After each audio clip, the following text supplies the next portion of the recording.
buksan yung pag-iimbestiga rito kasi merong isang individual na nagbigay ng statement noong April 28 saka May 6 na meron siyang aligasyon na yung isa doon sa 18 Marines, may relasyon sila.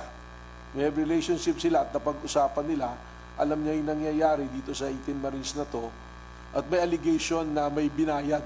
At pinangalanan si dating Congressman Mike Defensor na siya yung nag-offer ng halaga ng 5 million para maging testigo nga, lumabas, mag-press conference. Kaya naman, ginawa namin, kinuha na namin ng statement dito at permado, recorded yung statement nitong individual na ito, nandito sa amin. Ang ginawa namin itong June 2 yata, Tuesday yata, nagpa-issue ako ng subpoena para imbestigahan ulit yung miyembro ng 18 Marines na binabanggit ng individual at saka si Ginoong Mike Defensor, pinapa-subpoena ulit namin dito para mag-appear, para magbigay linaw doon sa testimonyang binigay nitong individual na related doon sa 18 Marines. Doon po sa alok na pera, paano po yung dynamics po nun? Paano po in-offer? In what way po sila babayaran? Well, may statement siya na parang initially parang 700,000 tapos parang in tranches babayaran siya. Yun nga yung gusto naming linawin.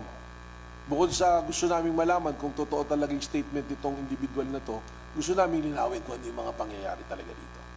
Will you be in liberty, sir, to divulge kung ano po yung relasyon niya doon sa member ng 18 Marines sa po na yun? Gano'n po siya ka-credible sa inyo pong tingin? Yung anak ng 18 Marines ay kanyang kapartner.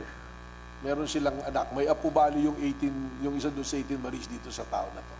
So, magkakasama sila sa bahay, kaya medyo may credibility yung testimonya nito. At saka pag ibinabangga namin doon sa statement, lumalabas na talagang alam niya yung detalye. Tsaka bukod doon, yung CCD namin, nakamonitor minamonitor yung social media. May monitoring din kami ng claim ng bilihan ng witness na-record Actually, pinapiprepare ko yan kasi nga, parang iniisip ko rito, sigurado, kanina pumapasok pa lang ako, sinasabi, itatanong itong 18 Marines na-prepare nyo ba? Meron ba tayong pwede nyo i-play? Ito kasi, yung basehan namin,